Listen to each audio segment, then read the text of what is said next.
അപ്പോൾ നെക്സ്റ്റ് നമ്മൾ cylinder pillow ആണ്.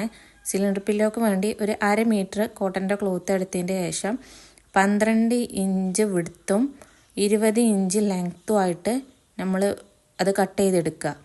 20 ഇഞ്ച് ലെങ്ത്തും 12 ഇഞ്ച് വിഡ്ത്തുമായിട്ട് കട്ട് ചെയ്തെടുത്തതിൻ്റെ ശേഷം ആ കട്ട് ചെയ്ത പീസിൻ്റെ നമ്മൾ വിഡ്ത്തിൻ്റെ സൈഡ് 1 ഇഞ്ച് ഉള്ളിലേക്ക് ഫോൾഡ് ചെയ്തിട്ട് ഇതുപോലെ നമുക്കൊരു ത്രെഡ് ഇട്ട് കൊടുക്കാൻ വേണ്ടിയിട്ടുള്ള രീതിക്ക് ഒരു ഹോളായിട്ട് നമ്മൾ സ്റ്റിച്ച് ചെയ്തെടുക്കണം.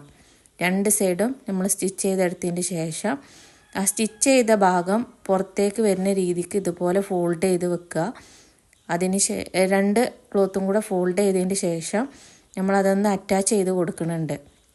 അറ്റാച്ച് ചെയ്ത് കൊടുക്കുമ്പോൾ സ്ട്രെയിറ്റ് ആയിട്ട് സ്റ്റിച്ചിങ് കിട്ടാൻ വേണ്ടിയിട്ടാണ് നമ്മളിതുപോലെ സ്കെയിൽ വെച്ചിട്ട് ഒന്ന് അടയാളപ്പെടുത്തിയെടുക്കുക.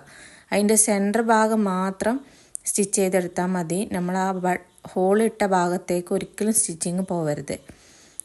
അപ്പോൾ ഇതുപോലെ നമ്മൾ അത് സ്റ്റിച്ച് ചെയ്തെടുക്കുക.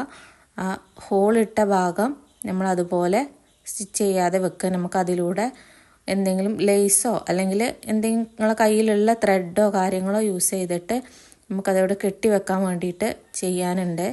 അപ്പോൾ അതിന് വേണ്ടിയിട്ട് അതുപോലെ ഹോളാക്കിയിട്ട് ഒഴിച്ചിടുക ചെയ്യുക. ഇനി ഇതുപോലെ നിങ്ങളെ കയ്യിലുള്ള ലേസോ കാര്യങ്ങളോ യൂസ് ചെയ്തിട്ട് ആ ഹോളിലൂടെ നമ്മൾ ഇട്ട് കൊടുക്കുകയാണ് ചെയ്യുന്നത്. അപ്പോൾ ഫസ്റ്റ് ഒരു സൈഡ് ഇട്ട് കൊടുത്തിട്ട് അത് നല്ലവണ്ണം കെട്ടുക. പിന്നെ മറ്റേ സൈഡിലൂടെ ജസ്റ്റ് ഒന്ന് ഇതുപോലെ ലേസ് വെച്ച് കൊടുത്തിട്ട് അതിലൂടെ വേണം നമ്മൾ ഫില്ല് ചെയ്തെടുക്കാൻ. അപ്പോൾ ഇത് നമുക്ക് നല്ലവണ്ണം കെട്ടി വച്ചതിന് ശേഷം മറ്റേ ഭാഗത്തും കൂടെ നമ്മൾ ആ ഹോളിലൂടെ ലേസ് ഇട്ട് കൊടുക്കുക. അതിന് ശേഷം നമ്മൾ ഫില്ല് ചെയ്ത് കൊടുക്കുന്നത് ഇതിൽ നമ്മൾ ഫൈബറിൻ്റെ റെക്രോണാണ് ഫില്ല് ചെയ്ത് കൊടുക്കുന്നത്. അപ്പോൾ ഇതുപോലെ അതും കട്ട് ചെയ്തെടുത്തതിന് ശേഷം ഇത് നമ്മൾ കെട്ടരുത്. അപ്പോൾ നമ്മളിതിന് ഇതിലേക്ക് ഫില്ലിങ് ചെയ്യാണ് ചെയ്യണത്. അപ്പോൾ അത് മൊത്തത്തിൽ ഫില്ല് ചെയ്തെടുക്കുകയാണ്.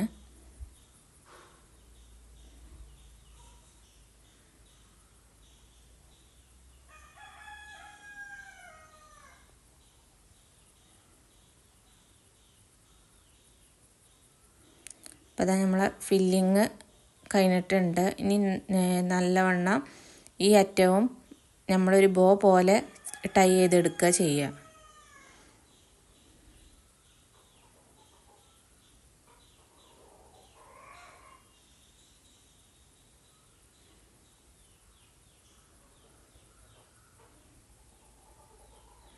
അപ്പോൾ ഇത് നമുക്ക് ബെഡിൻ്റെ കൂടെ കുട്ടികളുടെ സൈഡിൽ വെച്ച് കൊടുക്കാൻ വേണ്ടിയിട്ട് നമുക്കിത് യൂസ് ചെയ്യാം. അപ്പോൾ ഇതാണ് സിലിണ്ടർ പില്ലോൻ്റെ മെഷർമെൻറ്റ്. അപ്പോൾ നോർമൽ പില്ലോയും സിലിണ്ടർ പില്ലോയും നമ്മൾ ഈ ക്ലാസ്സിൽ പഠിച്ചിട്ടുണ്ട് കേട്ടോ.